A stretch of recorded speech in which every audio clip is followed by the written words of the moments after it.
que Dieu, là aussi, m'a guéri. J'avais le cancer. Dieu m'a guéri du cancer. Je fumais à volonté, comme on dit, comme dans les buffets là que vous mangez. Pareil, je fumais. J'étais une vraie cheminée. Et je vous garantis que Dieu, instantanément, sur la puissance, mais vraiment véridique, j'ai dit, qu'est-ce que je fais, Jésus? Eh bien, le Seigneur m'a dit, jette-le. Je l'ai jeté. Et à ce jour, depuis 20 ans, je ne fume pas une cigarette. L'odeur me venait, la drogue me venait, je s'allumais, les gouttes venaient, tout venait. La puissance de Satan est venue. J'ai dû jeûner 40 jours complets, ne pas manger pendant 40 jours pour vraiment me consacrer à Dieu. Des hordes de démons voulaient me réclamer, me prendre ma vie. Ils ne peuvent pas. Amen. Vous savez pourquoi ils ne peuvent pas? Parce que pour me tuer, il faut qu'ils tuent Dieu d'abord. Amen. Et je vous le dis en vérité. S'ils doivent te prendre ton argent, ta maison, tes enfants, ils doivent d'abord passer par Dieu. Amen. Mais Dieu a le contrôle et le pouvoir sur toutes choses.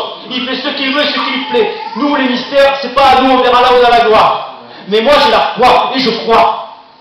Et après, Dieu appartient de faire ce qu'il plaît. Mais en tout cas, le diable n'a aucun pouvoir. Il n'a rien sur nous. C'est que du mensonge. Par la séduction, il peut nous avoir. La seule chose qu'il peut nous faire, c'est nous mettre de l'incrédulité. Par l'incrédulité, pécher, ne pas avoir la foi. Et les choses après arrivent mal. Vous comprenez? La parole est quelque chose d'authentique. La parole est créatrice. Vous dites quelque chose, ça se fait. Amen. Toutes les langues qui sont contre vous sont liées dans le nom de Jésus. Amen. Toutes les malédictions qui ont été données sur vous sont brisées maintenant, sont condamnées, dit la parole. Et Dieu, ce qu'il veut faire de vous, c'est pas des disciplinés qui viennent à l'église, des bons chrétiens qui viennent tous les dimanches au culte. T'as vu, le Seigneur te donne ma dîme, voilà, tout ça, on n'achète pas Dieu. Non. Ce que Dieu veut, c'est que là où vous êtes, chaque jour, 24 heures sur 24, vous êtes une lumière, un témoin rempli d'amour et d'esprit pour que votre prochain soit sauvé. Amen. C'est ça la gloire de Dieu. Et que tu vas dans la sainteté. Et ça, je vais vous dire une chose, la consécration, elle viendra parce que Dieu va se consacrer, va t'y pousser. Par nous-mêmes, on ne peut rien. On n'est pas redevable à Dieu, mes enfants. Mais non, mes frères et sœurs, mes bien-aimés. C'est le Seigneur qui dit mes enfants, pas moi. Mais je vais vous dire une chose, Dieu est le Dieu du miracle. Les gens, des criminels, ils sont venus jusqu'à chez moi voir pourquoi j'avais une maison comme ça. Si je n'avais pas trafiqué la drogue, si je n'avais pas fait signer Penny, les renseignements généraux sont venus, les gendarmes sont venus. On ne sait jamais que j'ai caché un magot à l'époque. Rien de... j'ai vécu par la foi pendant 20 ans, j'avais pas de travail, j'avais rien du tout. Et même on m'a dit, on va te marier parce que tu n'as pas de travail. Je dis, écoute, je me marie, Seigneur, on verra après. Ma foi, il m'a donné un travail quand même, il m'a donné des enfants, j'étais dans la caravane, à moins 7 degrés l'hiver, mais c'est pas grave, j'ai béni le Seigneur, ma femme elle avait un bonnet, elle était enceinte.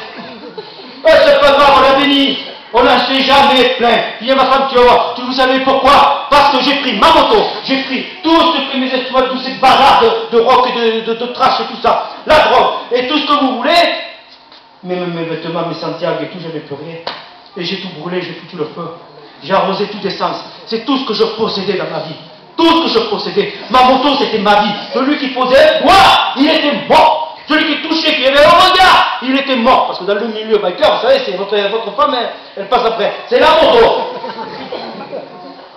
C'est la moto. Et vous savez, pour être un dur et pour arriver à se faire une réputation, parce que je me suis fait des réputations, eh bien, il faut passer par des choses terribles. Jusqu'à les tuer, jusqu'à faire des choses horribles.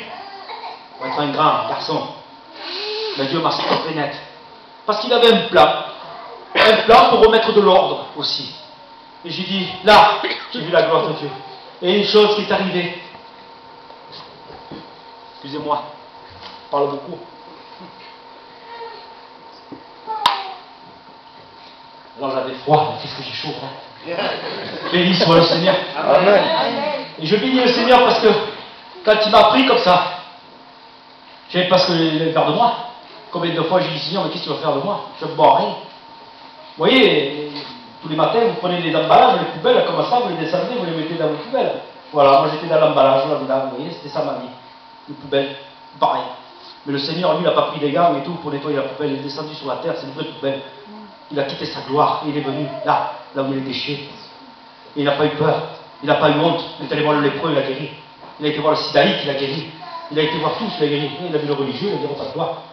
Vous voyez, et la grâce de Dieu. Nous sommes sauvés par grâce, nous n'avons aucun mérite.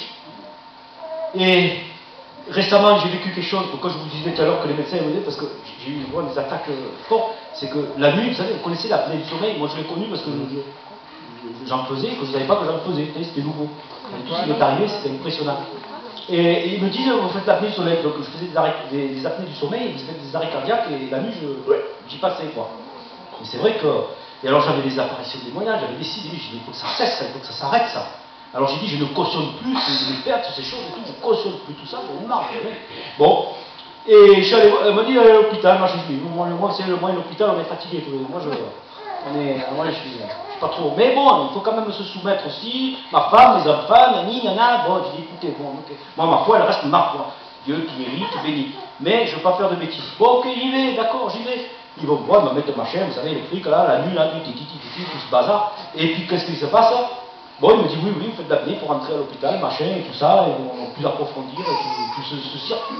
Moi, je suis allé à l'hôpital, comme ça, j'avais pas envie. Je dis, Seigneur, tu es celui qui me guérit, qui m'a toujours guéri, tu me guéris. Mais bon, si tu veux que je passe par là, t'as il y a des âmes à sauver dans l'hôpital, j'en sais rien. Parce que des fois, quand j'étais en psychiatrie, parce que j'ai retourné en psychiatrie, ce coup-ci, pas en tant que client, hein, mais en tant qu'évangéliste, parce que j'allais dedans, je passais incognito, invisible, et je me baladais dans les couloirs, et il y avait des gamins de 14 ans, 16 ans, même des gamins, et je leur parlais de Jésus, venez devant moi. Et puis hop, je ressortais de la psychiatrie comme ça. C'est ce que je fais à Nîmes. Bon. Et là, il me dit, bon, mais on va vous faire, vous allez passer 2 jours là, tout ça. Et j'ai eu un différend avec la femme dans le bureau, et je crois que je dois permis. Je dis, bon, c'est comme ça, vous rentrez chez moi, je me guérirai. Effectivement, depuis ce jour-là, j'ai fermé. Je respire normalement. Pourquoi? Parce qu'il est ma respiration. Amen. Et j'ai toujours dit depuis 20 ans qu'il est mon oxygène. Et si on m'enlève Jésus, ben je meurs. Comme le poisson, vous savez, quand on sort de l'eau, il meurt, il passe. Alors, il était vidé, mais là il n'y a plus d'oxygène. On est vraiment des bons chrétiens, des poissons. Non, mais bon. Vous savez, et j'ai vécu une expérience, et c'est là que je vais en venir, mes bien-aimés, pour vous dire quelque chose d'important. C'est que il s'est passé quelque chose. J'ai dit, Seigneur, où est-ce que j'étais en 87 quand j'étais mort? Parce qu'il y a eu un clash. C'est-à-dire, j'ai fait, vous savez, ça roule a pété là, quelque chose, là, une cellule, je sais pas quoi. Et comme j'ai mon cousin qui est décédé là, et un oncle aussi, j'ai beaucoup de décès de la famille, bon, fait par mal, je sais pas comment on dit là, et j'ai eu vraiment, bon, ça c'était aussi les drogues et tout, le machin. Et j'ai vu véritablement là-bas. Et puis j'avais bu un demi-litre de white spirit. Vous voyez, ça m'avait, pendant 6-7 mois, j'ai eu des séquelles graves. Donc Dieu n'a pas permis que je meure, hein, vous voyez, j'ai vu la mort, hein, j'étais mort, partout, je sais pas où. Et Dieu n'a pas permis. Et j'ai été allongé, et d'un coup, allongé, j'ai eu une vision ouverte. Carrément. J'ai hurlé dans la maison. J'ai hurlé dans la maison. Ma femme est venue et tout. Et je vais vous dire où est-ce que j'étais en 87. Et je vais vous expliquer où j'étais en 87. Et en 87, mon cœur s'est arrêté et j'étais en enfer. J'étais dans ce lieu-là. J'étais en enfer. Je l'ai vu, mes propres yeux. Je voyais des femmes, beaucoup de... C'était des femmes habillées, c'est bizarre. Et je ne veux pas détailler ce que j'ai vu. Et là, il y avait des milliards de yeux qui me scrutaient. C'était les tourments, c'était les flammes, c'était une odeur indescriptible. C'était horrible. Je me trouvais au milieu là, comme ça. Et là, une main descendue est venue. Et je me suis souvenu de la parole de Dieu qui dit dans Habakkuk, chapitre 3, qui sort de ses rayons, ses mains, de ses mains, il sort des rayons.